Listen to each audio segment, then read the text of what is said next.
everyone, I'm Dawn. Thank you so much for visiting with me today. If you haven't already, please consider subscribing to my channel. We do all kinds of things here. We discuss true crime, we have chit chats, car vlogs, regular vlogs, DIY, SFX makeup, product reviews, food content, and most importantly, at least to me, Disney content. So if any of that is of interest to you, please join me. I have lots of things I like to do and I want to share them with all of you. So in this video, I want to discuss something that was a topic of conversation on my channel a few years ago. Probably 5 years ago, 4 or 5. I can't even really remember when. It may have been 2021, 2022. But it is about this behavioral health hospital in Jacksonville, Florida that is terrible. It's terrible. The reason I'm revisiting it is because a viewer of mine who happens to be local, he reached out to me. He emailed me and we've been talking, and I've also been talking to his girlfriend, and his story, or we should say her story, it's so upsetting. It's very upsetting. I think it's just awful, but he and his girlfriend have allowed me to share it as long as I don't share their names because there are legal matters at hand. So his girlfriend, we're just going to call her Patty. That, of course, that's not her name, but we're going to call her that. She had a really bad cold, and she was so miserable from it and so sick, and her job wasn't very sympathetic to that, and she worked from home, and they felt because she worked from home, she wasn't really putting anyone in danger of catching her cold so she could work. Again, because she's not in danger of making anyone else sick with her illness. So since she worked from home, they felt like she can continue to work and she didn't have to miss work. So they just made her work, which is stupid. If you're sick, you need rest. And she just got weaker, and she kept taking cold medicine. And she would take the non-drowsy kind during the day, but after she got off of work, she would take the cold medicine that caused drowsiness, because at least she would be able to sleep. But she would sleep in little spurts, like little at a time, similar to how I do when I'm taking cold medicine. I can't sleep a full night. I keep waking up. And so she wasn't paying attention to the time she was taking the medicine. She didn't know if it was 2 hours or 4 hours. Excuse me. So she ended up taking too much of it. And I'm not sure of the details of how it happened, but she ended up in the emergency room, the worst emergency room in Jacksonville. And then somehow they determined that she was trying to remove herself from the planet by ODing on cold medicine. That wasn't the case. It was just an innocent but very dangerous mistake because she wasn't, paying attention at the time. She was very sick and she was taking the medicine and she just wanted to feel better. And, she was just feeling so crappy and had that huge, terrible brain fog that comes with, it comes with a really bad cold plus the combination of cold medicine that I'm sure we are all familiar with. And she was further foggy again because of that cold medicine. Again, it could have been very tragic. We all realize that, but it was a mistake. She wasn't trying, she was not trying to remove herself. And so I guess the ER doctor, he didn't want to hear any of it. He didn't want her explanation. And he lectured her and told her he was sick of these young people, coming into his emergency room thinking that their lives are so terrible, and they try to take themselves out and, for attention or whatever. And he was telling her that life only gets harder and that she had a cold and she had to suck it up, and she was just trying to make herself feel, she explained that she was trying to make herself feel better. And this a-hole is lecturing her. Again, she was not trying to remove herself, but he didn't care. So he sent her to this lovely facility, where I was a guest of in either, like I said, I don't really remember the year, but it was around 2021, 2022. It was a hellhole, and apparently still is. And I will recap some of my experience there as well as I can.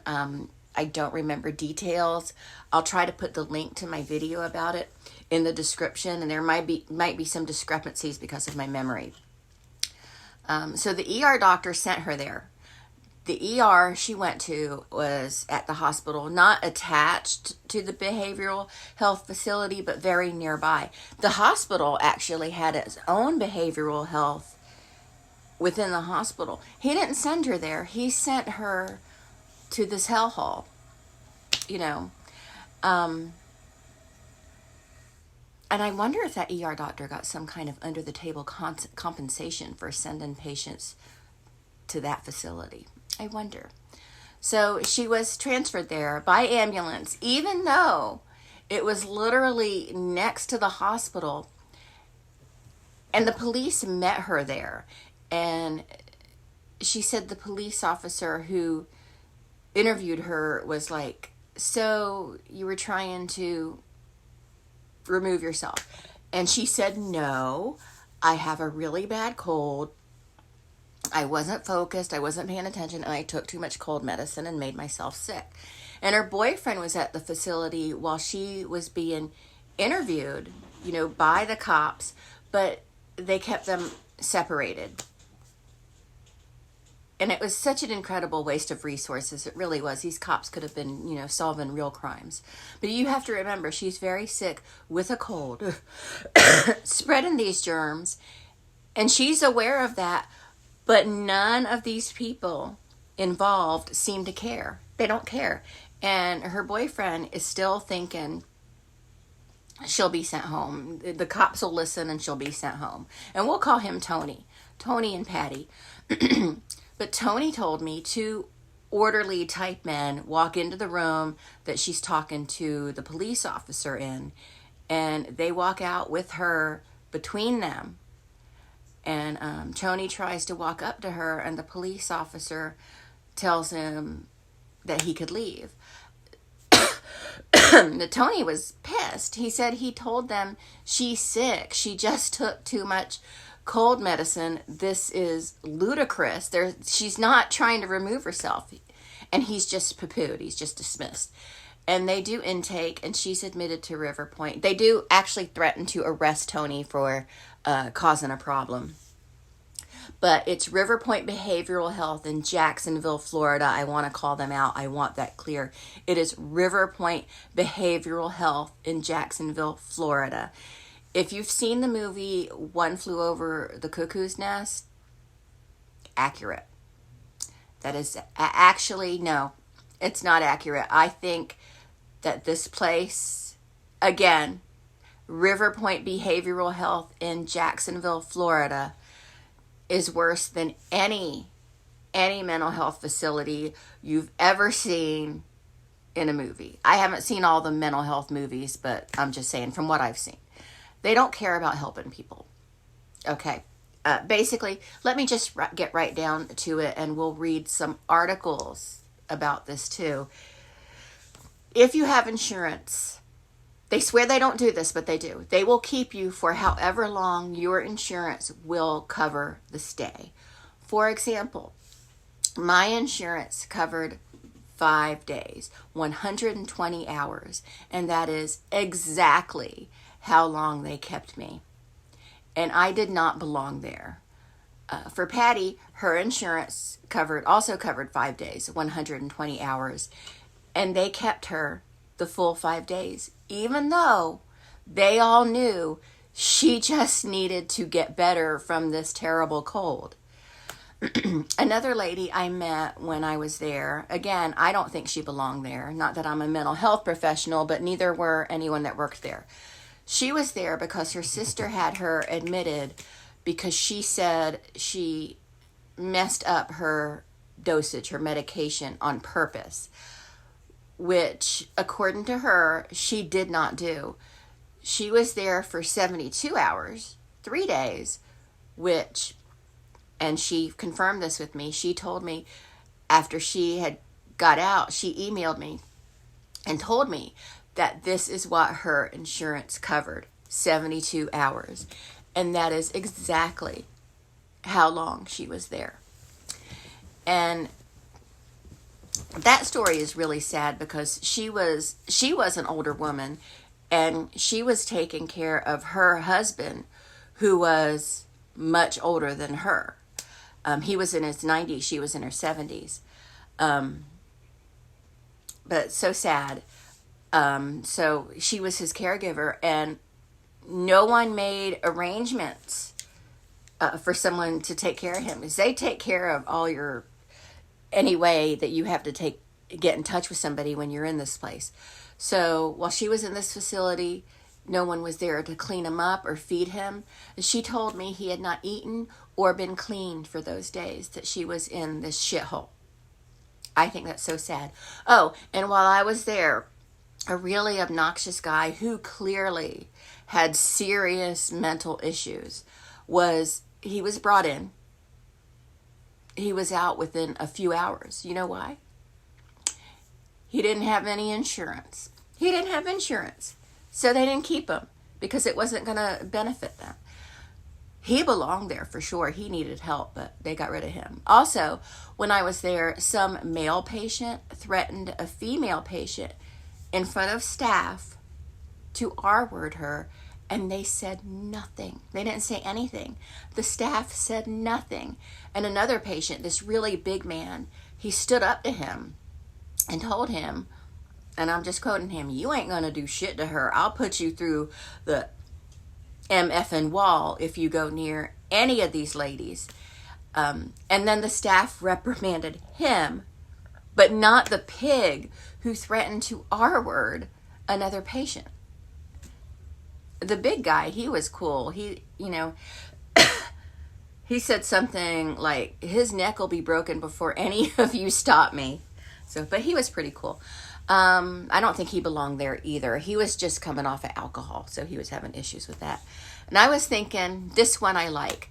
But let's get back to Patty. Not only does she have this really bad cold while she's there, she's getting worse. And her boyfriend told me she had a fever. She would call him. They had a commune phone, or whatever you want to call it, in the hallway. One phone that one lady would just sit on for hours, and I don't believe she was even talking to anybody. But when she could, she would call him crying, and he's trying to get them to take her to the hospital. And they're like, "She's fine. She's trying to get attention. There's nothing wrong with her." And they know she's not fine. They know she's not fine because just like in a hospital, like a real hospital where they take care of people, they do vitals every couple hours or whatever. So they knew that she was running a fever. It wasn't going away. They weren't treating it. And they wouldn't give her any kind of cold medicine, Tylenol, nothing.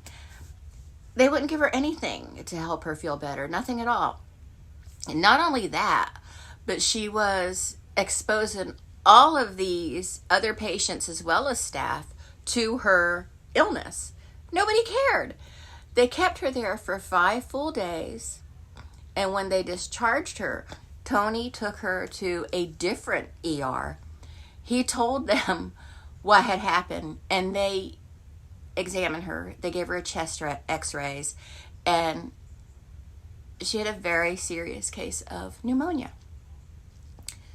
Not that pneumonia isn't serious at all times, but she was admitted, to the hospital. And the poor girl, she was very sick. She was so incredibly sick. She said that she had never been that sick in her life. And Tony told me that the doctor told him that he was surprised that she did not have a seizure from her rising fever because it kept going up. Well, that's her rising fever. Because they weren't treating it at this mental health hellhole, River Point. So the doctor at the emergency room was pissed. He was pissed off, and he reported the ER doctor at the other hospital as well as River Point to the state's medical board. And Tony went to the media. While they did interview him and Patty, and they did post the interview online and on the news. It was on the news program. I think it was Channel 4. I'm not sure. I'll have to check on that. But, don't quote me on any of that, like as far as the channel. There was no follow-up. Nothing happened. Nothing happened. And now Patty is actually disabled. She has permanent lung damage from a severe, severe case of pneumonia. It's so sad. She's in her 20s, by the way. So this young woman's life has completely changed over a very short amount of time, like over maybe a little bit over a week period, because she lost track of how much medicine she was taking for her cold, because she was so sick from this cold that, she could have probably recovered from with more ease if her employer, first of all, wasn't such a jerkhole and let her take a few days off. Oh, by the way, she was fired while she was in River Point, but they did offer her job back after the news report, but she told them to suck it. Tony said they've been to an attorney and definitely have a case. So good luck to her. I hope she sweeps the floor with all of them. I really, all of those that did her wrong, I really hope she does. And it was so many people that caused this. Not one person helped her except for her boyfriend, her employer, not letting her take off. I would have just taken it off. They could fire me, quite frankly. There are more jobs out there. You don't get another life. But I understand, why she didn't, And the ER doctor, the police, who basically, in my opinion, let River Point kidnap and falsely imprison this young lady.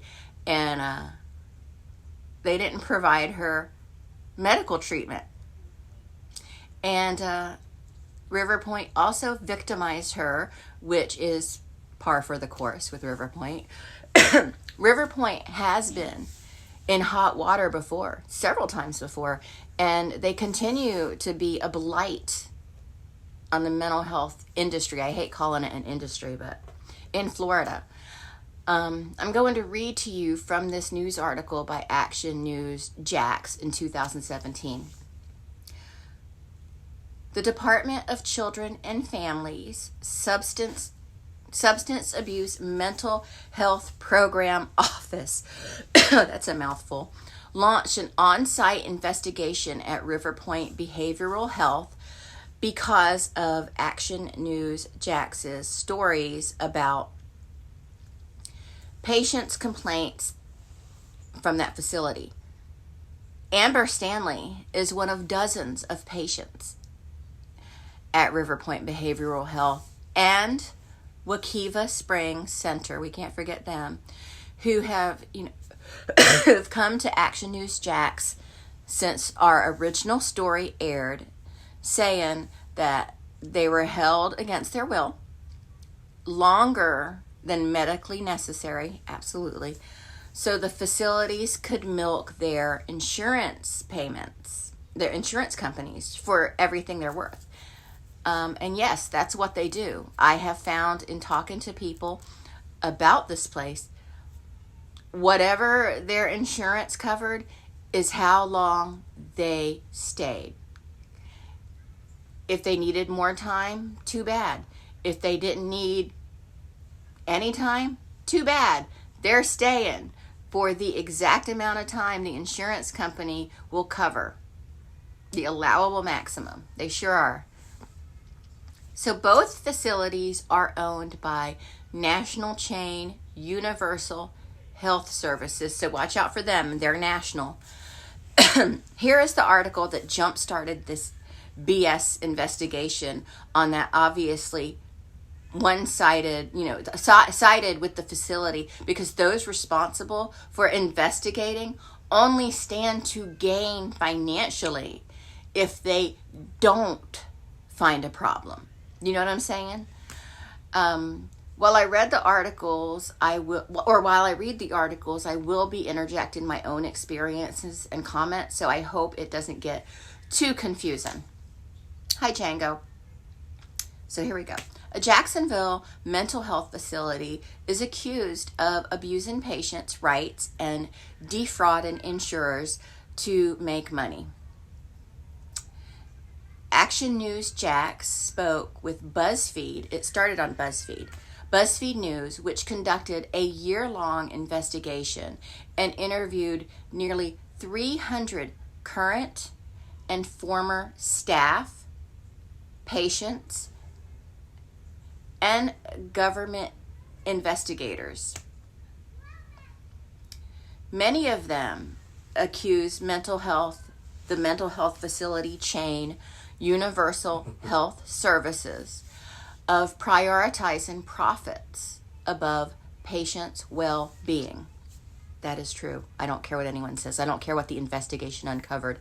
Patients across the country told BuzzFeed that once the facility's doors locked behind them, they were locked in until their insurance money ran out. And that's exactly what happens. That happens at all mental health facilities, but that's what happens. You're locked in, no window to look out, no sunlight, nothing to do but watch very basic cable and play games with missing pieces. And or you can read religious paraphernalia. And I don't know if this is at all of the network facilities, but at River Point, we weren't allowed visitors. No visits, not at all. No time outside unless we smoked, and that was just 5 minutes a couple times a day. We could go out with the smokers, even if we didn't smoke, but then we had to stay in a tight space with the smokers, which, no offense to smokers, but that's not comfortable for non-smokers. I don't want to breathe in someone's cigarette smoke. I want to breathe in outside. What's the point in going outside if we just got to breathe in someone else's habit? They had the door locked behind me, this is a quote, and they were keeping me against my will. Yep. Texas UHS patient Samantha Trimble told BuzzFeed News, I kept saying, I'd like a second opinion. I'd like to leave. I called the police. She called the police. Someone called the police when I was there too. I tried to leave, and they said I had to fill out a form, and the psychiatrist would need to approve it, and that would take a few days. Yep, 5 days. It took 5 days. Exactly how many days my insurance would pay for. Interesting. UHS has 15 mental health facilities in Florida, 2 of them in Jacksonville, and that is River Point Behavioral Health and Wekiva Springs, which is right next to River Point. A former intake clinical evaluator at River Point told Action News Jax that it was standard practice for profit, said the former employee. It was all for profit. Everybody knew it, and it was just something that everybody was partaking in. So Action News Jax agreed not to reveal her identity because she fears retaliation. The employee said that she's also been questioned by federal investigators. I'm sure they were paid off. She has since left the mental health industry. 24 current and former UHS employees told BuzzFeed News that they were pressured into exaggerating patients' symptoms to hold them against their will. until their insurance payments ran out. So the facility could make as much money as possible. It's disgusting. The article identifies River Point Behavioral Health in Jacksonville, Florida, as having a 10-day guideline for how long to keep patients. So the maximum allowed by Medicare, that Medicare without approval, is 10 days. So I would recommend that they stay probably a few extra days longer than I normally would. This is a quote, than I normally would without that push, so to speak. The former River Point employee told Action News Jax. So it's like if patients needed to stay longer, they couldn't, and if they didn't need to stay that long, they still had to stay the maximum, like I said earlier. BuzzFeed News analysis of court records shows that petitions for involuntary commitment increased more than 470%. How is that possible? Within 4 years of UHS purchase of River Point.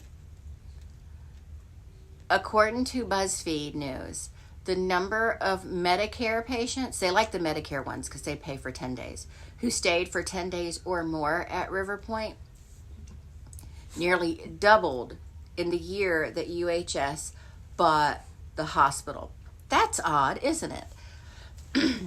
A federal investigation report from 2014 showed that regulators found one patient still in River Point 10 days after her final discharge papers were signed.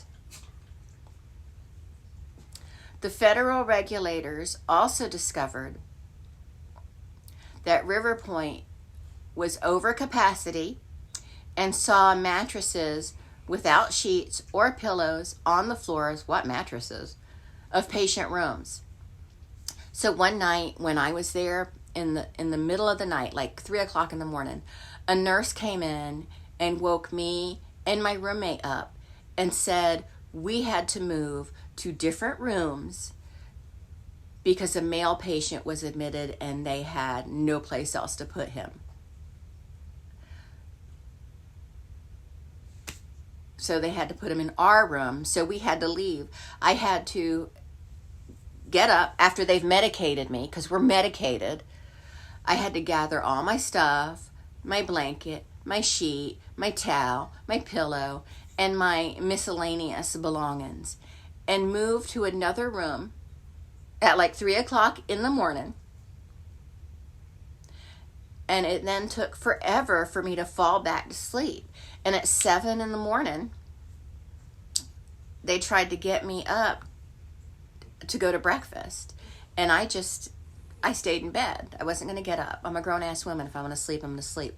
Some group therapy list group lady came in after breakfast and asked me why I didn't go to breakfast. And I told her their dumbass staff woke me up in the middle of the night to change rooms. And it took me until after the sun came up to fall back to sleep. And, I told her, if you want us to heal mentally, maybe quit doing stuff that makes us crazy, So the extra mattresses on the floor, this is another quote, on the floor, the whole department was not happy about it. They knew that they were overbooking, and it just continued to go on and on. So the former River Point employee told Action News Jax, we didn't have mattresses. We had like these ridiculous pads. So I don't know about mattresses. They also allowed violent or not safe patients with non-violent patients. There was a high security section, but they still had these vicious people in, I guess the normies area. When I was in my room one day, this guy kept walking by and sticking his head in my door and looking around. And one time he came all the way in, I told him, get the hell out. Another time, in the middle of the night, this guy walked in my room when we were trying to sleep, because this is sad to me. He was trying to hook up with this young girl in the room. I had heard him earlier tell another male patient that she was trafficked when she was 12 years old. And he said, so I bet she's a freak in the sack. So I guess he thought he was going to get lucky. She told him he was going to get in trouble. And then he said, I guess he looked at me and he says, oh, that's Dawn. She's cool. And I sat up and said, no, the fuck, I'm not cool. No, I am not. Get out. Get out of this room. Sorry for my language, but, I just want to paint a clear picture. So a hospital official told investigators it was better than throwing a blanket on the floor. I think it just really raises, this is more of the article, raises a lot of questions about, the quality of care in some of these psychiatric hospitals. Yeah. BuzzFeed News investigative reporter Rosalind Adams told Action News Jax, Action News Jax's Jenna Bourne stood outside River Point's locked door for 5 minutes. Come here, my baby. For 5 minutes before Director of Nursing Nehemiah Nagolski and risk manager Shauna Waterford came out. I don't know if they're still there, but at the time of this article they were. Nagolski said Riverpoint CEO Kevin McGee was not available. Of course he wasn't. He was probably golfing. At this time, no one is available, said Nagolski. I do believe that we have somebody en route. That was at 1:30 p.m. Wednesday. No representative from Riverpoint or UHC has gotten back to Action News Jax. Of course they didn't. BuzzFeed News reports that UHS disputes its investigation and absolutely rejects any claim that it held patients solely for financial gain. I can tell you that is a lie. I know that's a lie. And I know in my whole head, my whole heart, that is complete BS. It is a lie. About 20 UHS employees told BuzzFeed News that, what are you doing?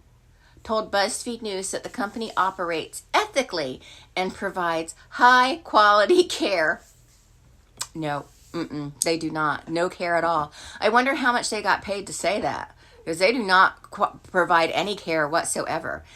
And here are some more headlines. These are headlines. I'm not going to read the articles, but they've made a lot of headlines. 5 former patients sue 2 Jacksonville mental health facilities. Jacksonville veteran says Riverpoint held him for a week with no hearing. DCF knew Jacksonville Mental Hospital Riverpoint was breaking the rules. Oh, that reminds me. They also admit children as young as 5. And I have a relative that went there as a child, and she came out in worse shape. She really did. She's great now, but no thanks to them. No thanks to Riverpoint. Jacksonville Mental Health Facility dodges questions about fraud allegations. It's another one. They'd like to dodge the questions. Riverpoint Behavioral Health under criminal fraud investigation. State cites Riverpoint Behavioral for reporting patient safety committee violations. Or not reporting them. Patients given psychotropic drugs without consent at Riverpoint Behavioral. Patients given... What? Oh, patient goes without medication. due to failure of facility pharmacy. I was actively having an asthma attack and asking for my inhaler, and they told me I had to wait. They force you to react badly. They force you to have a negative reaction to them. Young patient assaulted by patient with history of assaults. And yes, that was SA. Oh, also, while I was there, they admitted a profoundly autistic 14-year-old boy to the adult ward. He was nonverbal, scared, lost. He was really big, and that's why they put him in the adult ward, but he was still a child. I asked why they would admit him to the adult side, and the nurse told me that they ain't equipped to handle him over there. Why not? Why aren't they equipped to handle him? And it was sad. It was sad. Two staff members got in a shoving and shouting match with each other in front of patients. That was professional. That was really professional.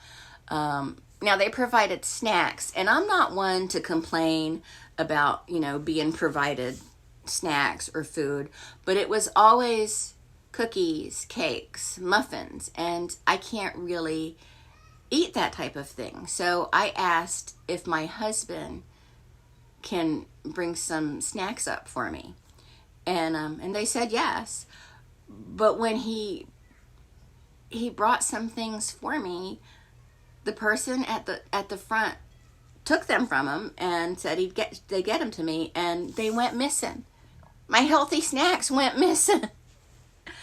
One nurse actually felt bad, even though I didn't make a big deal about it. I was just trying to go home. I just wanted to go home. But she went out and got me some snacks.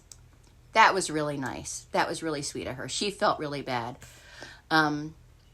Also, I had just recently had surgery, so I didn't have a big appetite, at meal times, and they would look at our plates and, note down what we ate. And one MA asked why I didn't eat, and I explained I did, but she said it wasn't enough and that she was going to tell the doctor. Okay, that's fine. Tell him. Seriously, I'm an adult. I know when I'm full. So, whatever, it was stupid. A mental hospital is supposed to provide medical care when needed. Mental health hospitals are generally part of a larger health system. And, they have medical staff, an inpatient pharmacy, a medical doctor, and allegedly highly trained medical nurses on staff. Mandatory medical care, while a mental hospital's primary focus is on mental health treatment, they're also expected to provide medical care if a patient needs it. This includes addressing physical ailments, injuries, or medical emergencies and illnesses that may arise during a patient's stay. So, I don't know. And many mental health facilities are integrated with larger medical systems, such as general hospitals, which allows for ease of access to medical services if needed. What are you doing, Django? So it's just,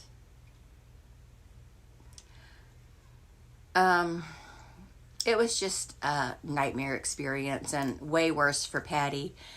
And this should never happen. It really should have never happened. It was greed that caused this. And I do believe that ER doctor that sent her there was getting a piece of the pie. I do. I think he was getting a little kickback for sending patients there, because like I said before, they have a mental health section in that hospital where she went to the ER at, and ridiculous. They're supposed to provide a safe environment, and especially in a hospital, and it wasn't done. She wasn't protected at all. She wasn't protected at all. I'm sorry. I'm just skipping some notes. So now let me tell you some of the horrific things that I remember from being at this place. I told you a couple already, but I will also refer you again to the video I made a few years ago on it. But keep in mind that the stories may be a little inconsistent just because so much time has passed and I'm going by strictly memory. So one thing that stands out to me still to this day is when I did get to speak to the shrink, because I was just trying to go home. He wouldn't let me go home. He knew from my record that I had been SA'd when I was 11 years old by my best friend's grandfather. And this shrink said that in hindsight, I should look at that as a positive experience. It was a good experience because it taught me to be the person I am today. Okay, the person I am today is a bitter bitch that hates old men. So I just can't get past that. Well, that's extreme. I'm not bitter, but I don't trust men, especially grandfather types, and especially of a certain ethnicity. But sure, and that's not racism. I'll just tell you it's Filipino because he was a Filipino man, so I have a hard time. But sure, that's a good thing. Now, to anybody in the psychiatric field, don't tell a victim of SA that their SA was a good thing, that it was a positive experience. If you can just avoid saying things like that, yeah, that would be great. That would be a good idea. Don't say shit like that to victims.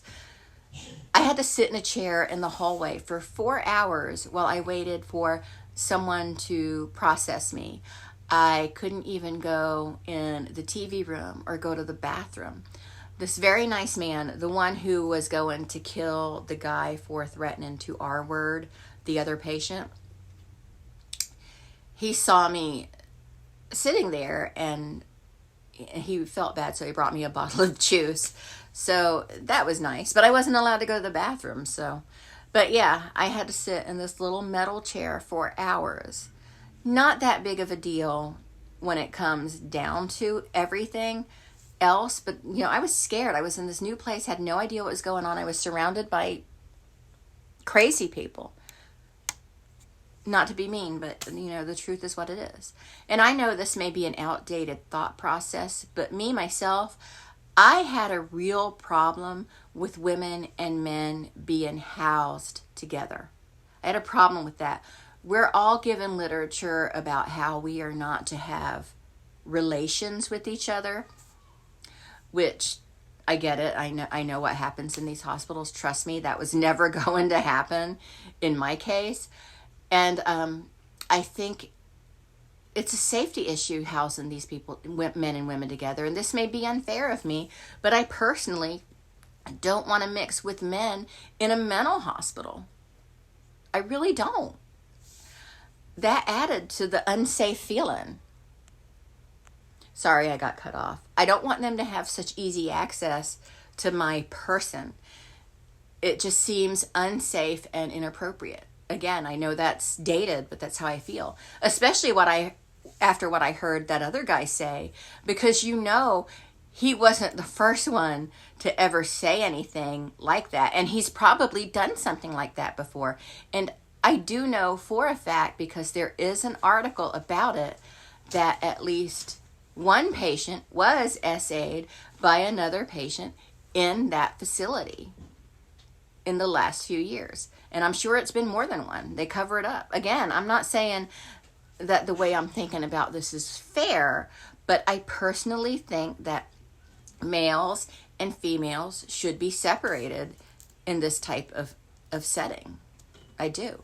Especially when nobody's really watching anybody. Everybody's doing what they want. I mean, I was in there with dangerous people.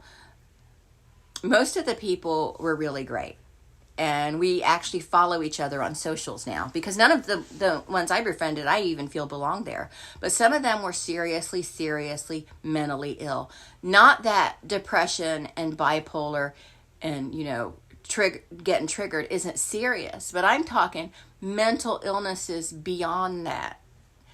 There was a separate section that was for high risk or it was high security, and those were what they considered dangerous patients. But I am confident in saying that not all of the men, and probably some of the women in the ward I was in, were safe to be around. Okay, I'm sorry. I've gone on about this long enough, I'm sure, so I'll move on. But I just personally wasn't comfortable mingling with men in that setting who were having mental struggles. Maybe unfair, I know. I mean, no offense to anyone, and if I sound insensitive, then I sound insensitive. I'm sorry. I have my reasons to feel the way I do about that. Now, this next part isn't really like a problem. It's not something that I would complain about. It's not mistreatment by medical staff or anything like that. I just think this is kind of a funny story to share from my experience there. There was one little woman in the area of the hospital that I was in who was, let's say, a handful. She just talked constantly and said nothing the whole time. And so me and this one guy in there, we were trying to watch The Princess Diaries. And she kept walking around the TV room, and it was a small TV room. And she was just talking, saying nothing, just babbling on about some shit. And I felt bad, but I looked at the guy that was trying to watch the movie with me, and said, I know that this lady is crazy and maybe she can't help it, but I'm about to rock her shit. And but here's a little interesting thing about her constant babbling. She only did it when everybody was watching.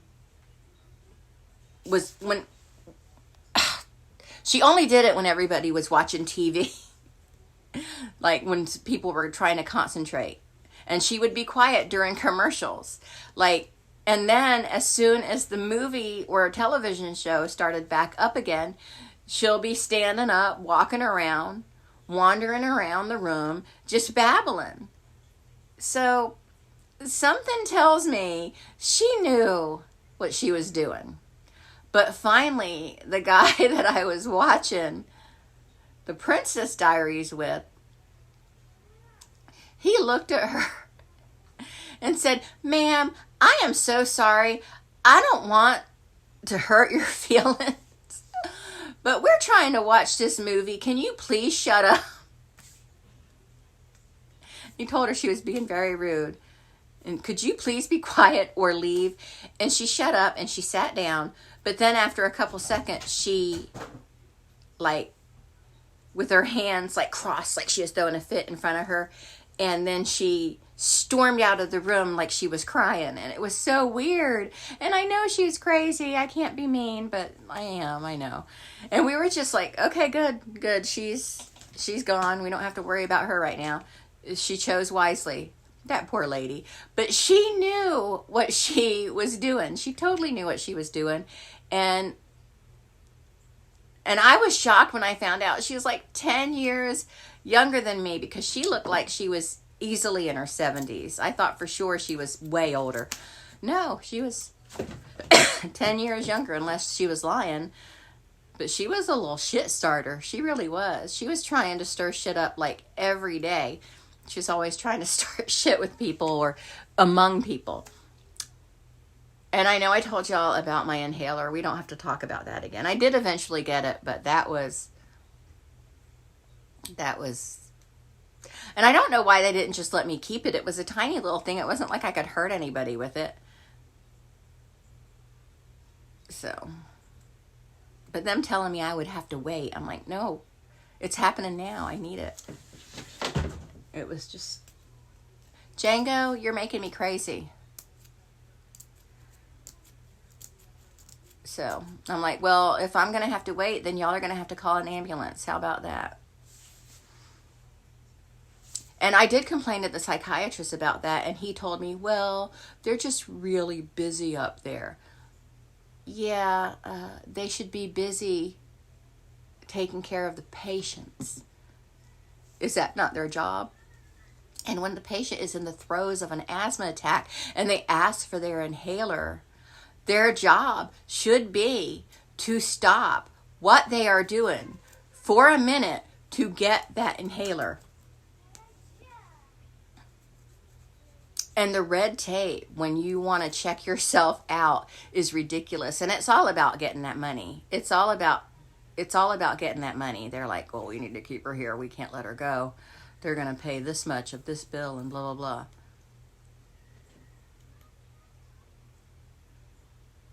They're only supposed to be allowed to hold you for 3 days, but they find ways around it. At least here, I don't know how it is everywhere is at, but it's only 3 days, and then they're supposed to let you go. But they find ways to keep you longer. Django, come on. Come here. Django is being a little shit. Yeah, they find a way to keep you there. It's ridiculous. It really is. It was a ridiculous place. Yeah. And they didn't change anything. And they're like, well, you need to see this doctor and this doctor. And I'm like, no, why? So they can recommit me so you can get more money? No. It's ridiculous. So, watch out for this place. I'm telling you, watch out for it and places associated with the bigger picture.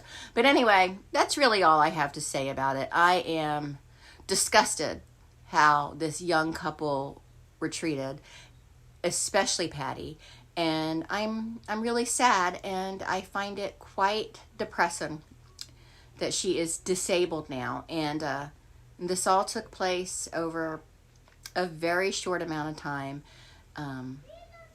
She had the cold, she took too much medicine, and it just turned into something it should never have turned into. Committed to River Point and kept there for 5 days with no treatment for her cold. And then less than 24 hours after she got home, she was back at the hospital, a different hospital, thank God. And the ordeal wrecked her actual physical health. It wrecked her. Plus, she's dealing with PTSD now, trauma from medical maltreatment, trauma from mental health care abuse. It disgusts me. I got through it, but my situation wasn't as bad as hers. And I know if I already told my story before, I already told my story before. I just wanted to tell hers, and I don't know. I hope something is done about this place, but hopefully they win their lawsuit, which I'm pretty confident they will. And I think most behavioral health hospitals probably are like this, but maybe not. I don't know. It's all about the almighty dollar to them. It's not about taking care of human beings. It's not about taking care of them. And they did want to settle. River Point did want to settle with this couple, but they said, no, we're taking you to court. So we'll see what happens, because this is a pretty big network. So that's it for this video. I'm sorry if it upset you or depressed you or went on too long or made you angry. But yeah, these are things we need to talk about and expose in this world. So I'm going to go now, but thank you so much for watching, and I will talk to everyone later. Bye. And if I get an update on their case and they allow me to, I'll let you know how it goes.